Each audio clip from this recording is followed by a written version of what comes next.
सारी संगत जी तो पहले से ही सत्संग बहुत सारे सुनते रहते हैं। मुझे ऐसा लगता है कि क्या ही बोलूं मैं, क्योंकि इतने सत्संग सुना चुकी हूँ। पर हर दिन एक नया सत्संग होता है। मैं आपको भी रिसेंटली का सत्संग सुनाती हूँ। पढ़ा तो सबने था कि ऐसे हम अभी गए थे वहां जम्मू श्रीनगर, तो मैं बाथरूम में बंद हो गई थी।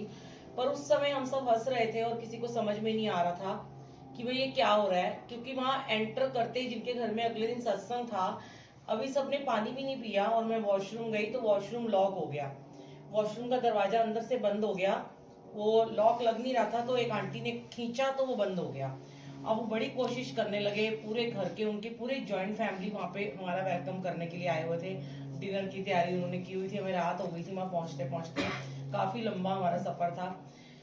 तो वो सब के सब घबरा गए कि लैम्प आंटी बंद हो गई हैं और दरवाजा खुलने से ना खुले। हर किसी ने अपनी कोशिश करी। उन्होंने मेरे को बोला, उनका अंदर ही एक वो वार्डरोब था, तो उन्होंने आंटी ने बोला वहां चाबियां पड़ी हैं, वो भी मैंने निकाली। फिर एक ड्रॉर में चाबी लगाई, वो भी ना लगे।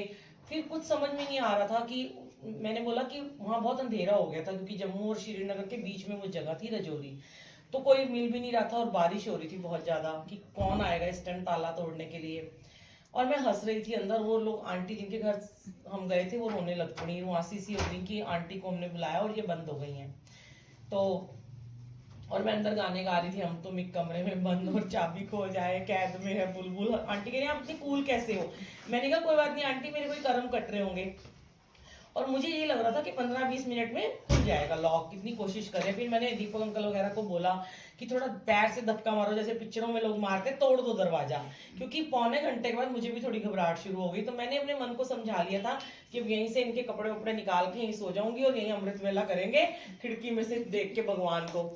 तो इतने में उनके बच्चों ने बोला कि हमारा छोटा बेटा है, ग्रिल निकाल देते हैं और वहां से वो अंदर आके कोशिश करता है। तो मैंने बोला वो कैसे खोलेगा जब लॉक ही फ्री हो गया है, ये तो कोई लॉक वाला ही खोलेगा। अब मैंने कहा बच्चा क्या करेगा। फिर उन्होंने जैसे जैसे करके सारे पीछे अंधेरी गली में आए और उन्होंने पेचकस लेके, इतनी सी ग्रिल थी, उसके खोलने शुरू करे। जंग लगा हुआ था उसमें, बड़ी मुश्किल उन्होंने ग्रिल बाहर निकाली।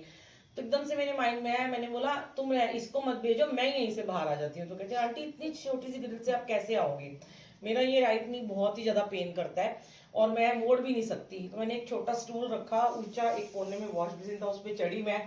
और मैंने पता नहीं गुरुजी ने क्या किया, यही वाली मेरी टांग पहले खिड़की से बाहर निकाली। अब वो मेरी टांग फंस गई, क्योंकि जब ये टांग टेढ़ी हो गई तो ये तो इतनी पेन होती है। ये टांग पीछे से कोई उठाएगा तो अंदर करेगा ना।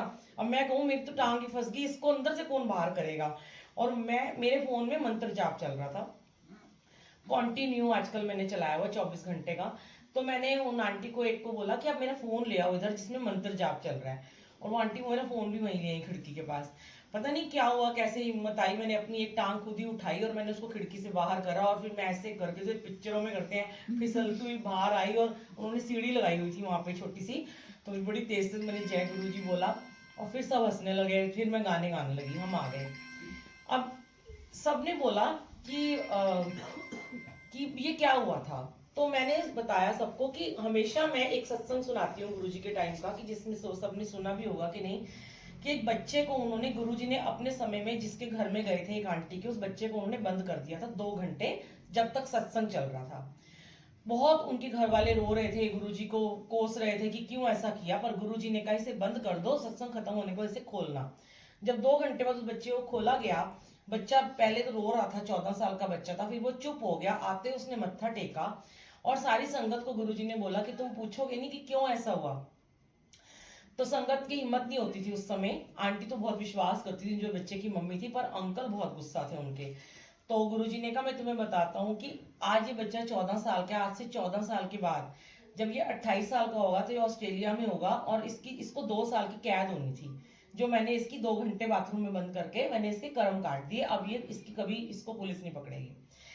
मैं उस समय सबको बोल रही थी कि मन में मेरे पूरे टाइम ये भाव आ रहा था कि मैं ही, मेरे को मतलब गुरुजी बोल रहे थे तू सबको सत्संग सुनाती है ना, आज पता नहीं मैंने तेरा 45 मिनट में कौन सा कष्ट काटा है।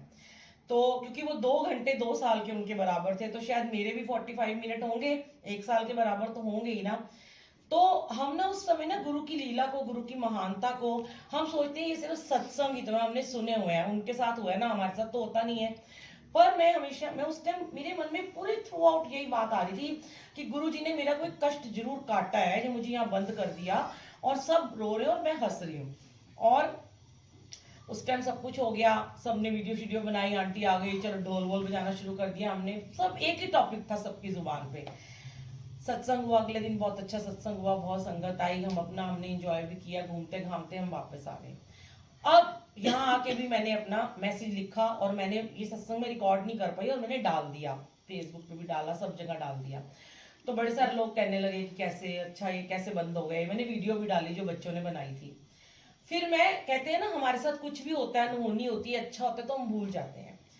अब गुरुजी ने क्या लीला रचाई कि अभी तीन चार दिन पहले मैं अपनी बेटी के कायनात से बाहर निकली और बहुत छोटा सा वो कट है एकदम, जो ऐसे यू टर्न लेते हैं उसके सामने से ही, हमेशा मैं वहीं से अपनी गाड़ी मोड़ती हूँ। मेरा बेटा मेरे साथ था, ऑल्टो थी और खाली सड़क थी। अचानक से एक ट्रक आया, व्हाइट वाला छोटा जो मिनी ट्रक होता है, और उसने, इधर मेरा बेटा था इधर मैं थी, हमारी गाड़ी उड़ाता हुआ चला गया। वो पूरी गाड़ी, बोनट पूरा अंदर, लाइट्स बिल्कुल चूरा चूर, शीशा भी टूट गया।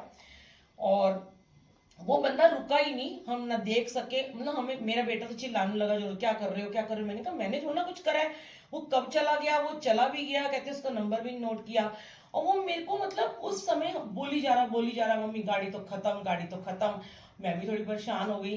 पर हम ना उस समय भी मालिक का शुक्राना नहीं करते हैं। और जब जब तक मैं घर पहुंची, पहले तो मैं उसकी बातों में सुनती रही, मेरे को थोड़ा रोना भी आ रहा था। फिर मैंने सोचा, हाय राम, ऐसे तो कभी आज तक मेरे से इतनी गाड़ी नहीं लगी, मतलब मैंने तो फिर भी नहीं मारी है, वो मार के चला गया और गाड़ी पूरी खत्म। जब मैं घर पहुंची, जब मैंने आते गुरुजी को मत्था टेका, तो गुरुजी ने मुझे एकदम से याद दिलाया कि यही तुम्हारे दोनों को एक खरोंच भी नहीं आई। एक खरोंच भी क्या होती है, टस से मस भी नहीं। इतनी बुरे तरीके से जो गाड़ी टूटी थी ना, जो लोग रेड लाइट पे रुक रुक के देख रहे थे, तो उनको लग रहा था इस गाड़ी में जिनको लगी वो बचे भी नहीं होंगे, और इतनी सी भी खरोंच नहीं आई। तब गुरुजी ने फिर मुझे वो याद दिलाया वाक्या कि तू सबको सत्संग सुनाती है कि 2 घंटे वहां पे बंद करके मेरे कर्म काटे थे तेरे, मैंने 45 मिनट बंद करके तेरे वो कर्म काट दिए।